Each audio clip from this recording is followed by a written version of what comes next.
I pray that you're well today, and as I usually say, hello, hello, hello. Today I'm coming live to you. It is past our time.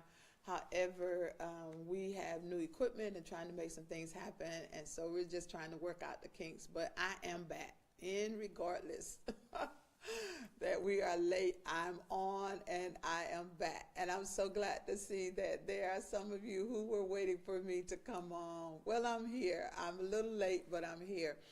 I just want to share with you today a thought that I had, something that happened to me. Just yesterday, I went over to the store to purchase a piece of equipment, and I was excited about getting a piece of equipment so that I could do some things at my house that I wanted to do, some cleaning stuff. I went to get a steamer, a rug steamer, and so in purchasing the steamer, I got it home. I was excited. I went and got all of my solutions and everything, you know, to do my carpets and everything. I wanted to do it myself. I'm becoming domesticated again, okay? And so in doing that, I began to put some things together, put my machine together, and getting excited about this new piece of equipment that I bought. I'm going to clean my carpet. I'm just going to make some things happen, only to find out that when I opened up the box, there was no instructions inside of the box. Now, somebody's going to get a kick out of this, but I need you to see it. It was no instructions inside the box. So I went in, I took all of the packaging out of the box. I lifted all of the packaging stuff, foam that was in there to make sure that I was not overlooking the instructions. And so I could not find any instructions at all for this new piece of equipment that I bought, that I wanted to be able to say at the end of the day that I had shampooed these rugs that I wanted to take care of. Well, guess what? I looked on the box, I read on the box, and I saw on the box where it said, do not take this steamer back to the store. However, just call us and we'll walk you through it. We'll talk you through it. Whatever we have to do, we'll make sure that you're okay. So I said, okay, let me try calling the 1-800 number. Because now I'm getting a little aggravated because there's no instructions in the box in the first place, and I paid a good piece of money for this piece of equipment. So I called the 1-800 number, and as I call the 1-800 number, I get a person on the other line that speaks not so clearly that I could understand what they were saying. So they got to repeat it over and over again. Oh, I wanna help you, Miss Gordon. I want to make sure, you know, that we take care of the matter, but I cannot understand what you're saying. I've had to wait on the line until I could get a live person on the line. And then when I get a live person on the phone, is someone that does not speak good English. I wouldn't say that they didn't speak English, because they did, but they did speak clear English where I could understand without asking them the same thing over and over again. Okay, so I finally say to the person, there's no instructions in the box. I purchased this piece of equipment. I paid a good penny for this piece of equipment. I want to know how to work the equipment. What do I need to do? Can you walk me through so that I could get the machine to work? The gentleman proceeded to tell me, well, we sold this equipment without putting instructions in the box. And if you want to find out how to operate the piece of equipment, go online, and there are guidelines there that will show you how to operate the equipment. Well, needless to say and to report, I was livid.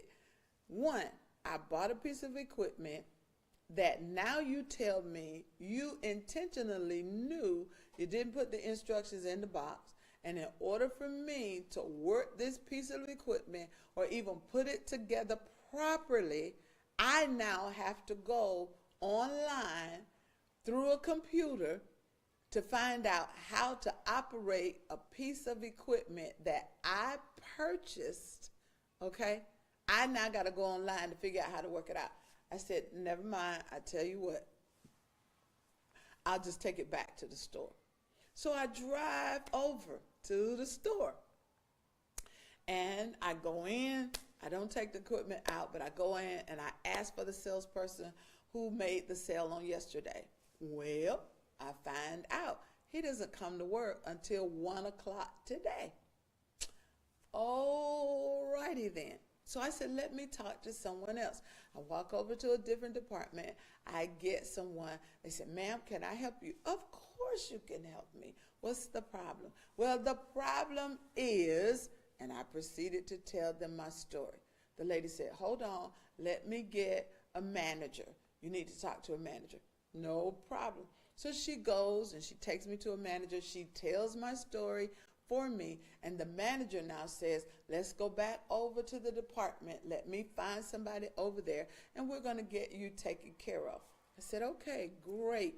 So now I asked, is there another piece of equipment? Because when I was on the phone, they told me that there was an upgrade to this. I would rather just get the upgrade and just be done because there are instructions in the box. The guy said, okay, that sounds good. Only to find out they don't carry that. I said, oh my.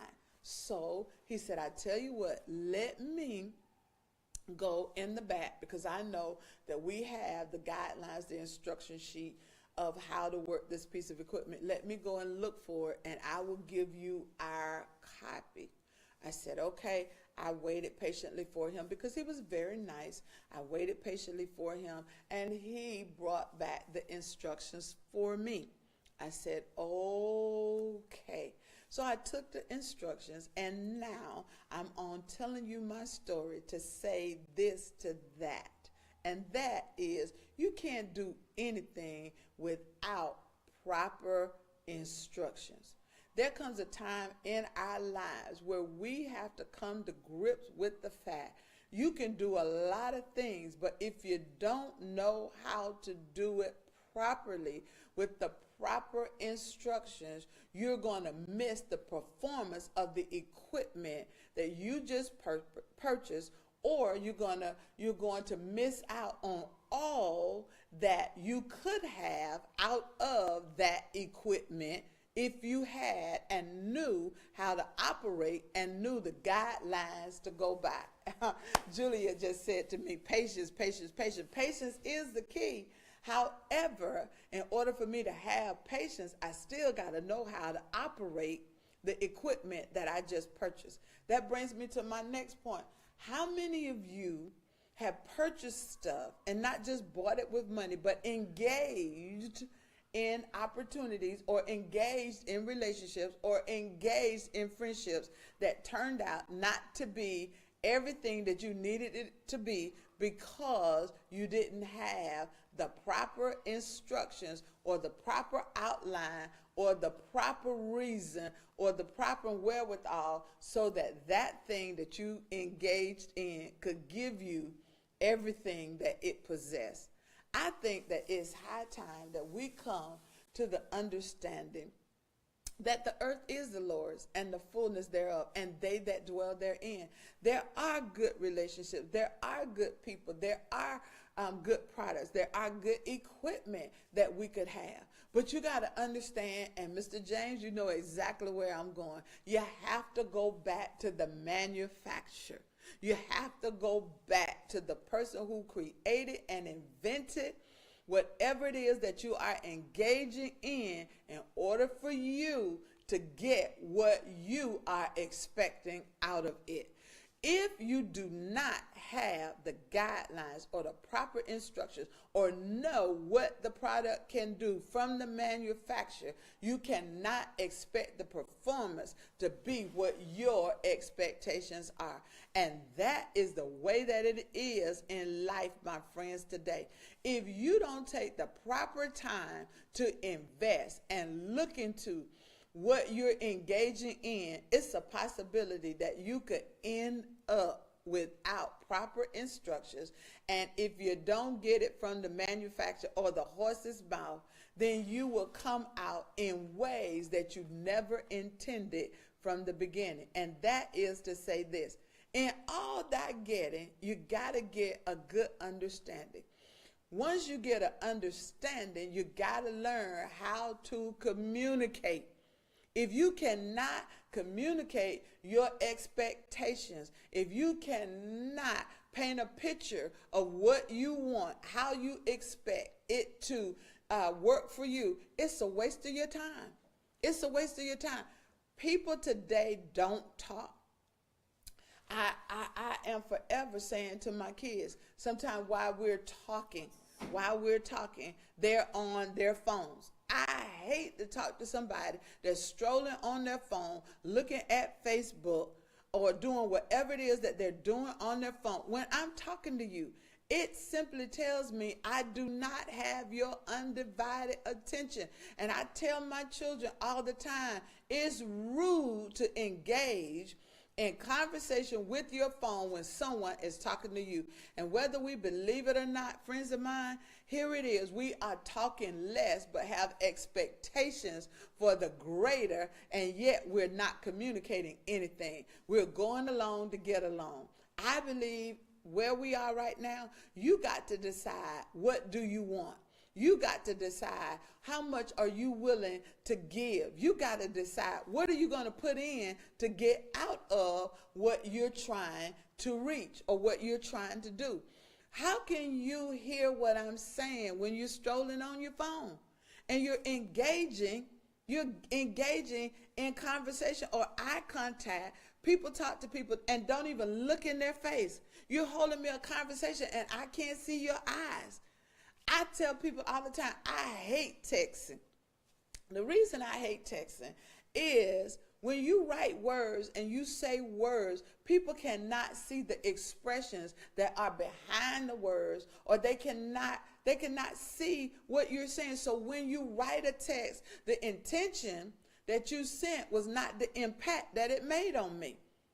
And because, again, I'm not the manufacturer of the text that you're sending me, I don't have a clue what you're saying. And when you say it to me, and I know you all of it have experienced this as well, people get in their feelings behind your text, and you say to them when you do communicate to them, I never meant it to be that, or that's not what I said. It might not be what you said, but that's what you wrote. And because you're not communicating, because you don't have a good understanding in all thy ways, you got to get a good understanding. You got to get a good understanding. If you don't have a good understanding, I cannot know what you're saying because I'm not the manufacturer of the conversation.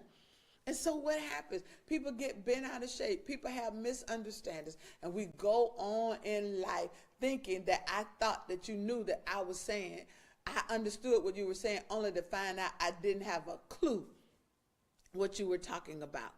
I want to go back with my little experience today. I had to stop. I had to settle myself. And I had to say to myself, do I want to keep a piece of equipment that I don't know how to operate?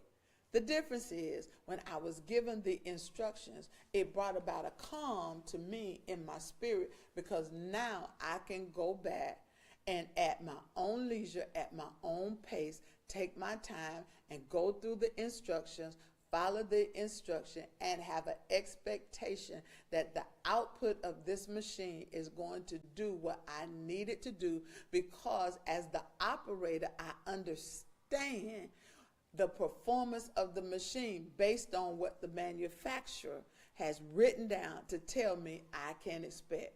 Let me just say this. What are your expectations? What are you looking for? Where are you really in your life? Have you ever stopped and thought about So many times we're so busy moving forward and doing different things that we don't know what we're doing ourselves. When stuff don't work right, it's easy to blame something or somebody else, but have you taken the time to ask yourself, what was my expectation? And did I read the fine print to see by engaging or buying or building or working toward, am I going to get what I have an expectation of?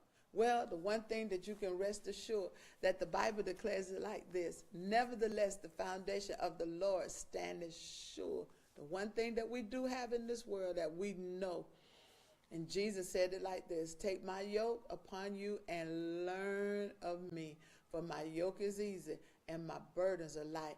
I want to leave that with somebody today. Hey, you're trying to do it all by yourself. You got to go back to the manufacturer. You got to go to the book. You got to get in the book. You got to read the book. You got to ask questions about the book. And when you ask questions about the book will work for you when you work the book. The book will do what you need done. Hey, I just wanted to come on for just a few minutes and just leave those words, because I've had to say that to myself. Jackie, go back, start over, start at the beginning, follow the process, and when you get what you need, then go back and try to make what you're trying to do work for you, because now you have the opportunity and the wisdom of what to do. In all that getting, you got to get a good understanding. Hey, I want to invite you to be on the prayer line with me in the morning at 6 a.m. I'll be on praying for you.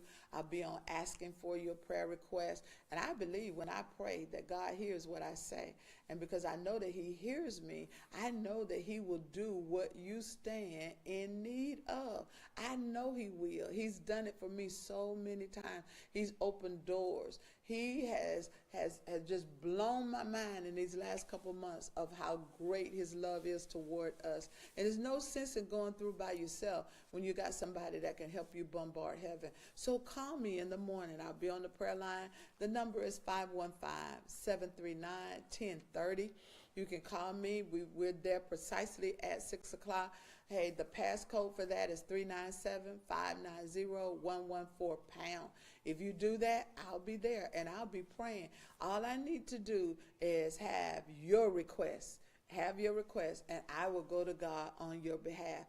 I want to meet you in the morning at 6 a.m. I'll be back tomorrow night at 7 right here in the Sanctuary Live with the Word of Faith. I'm teaching on grace this whole year, and I want you to know it is because of the grace of God that we're not consumed, but we're here giving God all the praise, all the honor, and all the glory. Yvette just said, my God is big and strong. Not only that, but he's mighty and he's powerful, and he's ready to work on your behalf.